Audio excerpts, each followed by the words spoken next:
Hi friends, నేను share మార్కెట్లో ఒక షేర్ కొన్నాను. అది ఎప్పుడు అంటే ఏప్రిల్ 7వ తారీఖు కొన్నాను. జూన్ 24వ తారీఖు అమ్మాను. ఎంత పెట్టి కొన్నానంటే ఒక షేరు రూ. 1272 పెట్టి కొన్నాను. అది రూ. 2735 వెళ్ళాక అమ్మేశాను. దానివల్ల నాకు వచ్చిన లాభం రూ. 1453.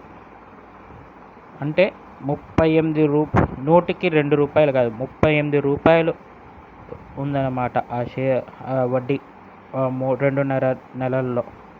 షేర్ మార్కెట్లో పెట్టుకోవడం వల్ల మన పైసలు పెరుగుతాయి తప్ప లాస్ కావు. ఈక్విటీస్ కొనాలి. ఈక్విటీస్ కొనుక్కుంటే మనకు లాభం వచ్చింది. నా ఎక్స్పీరియన్స్ మీకు షేర్ చేశాను. మంచిగా అనిపిస్తే లైక్ చేయండి. ఏమన్నా టిప్స్ ఇస్తే నాకు కామెంట్ రూపంలో తెలపండి. Okay, thank you.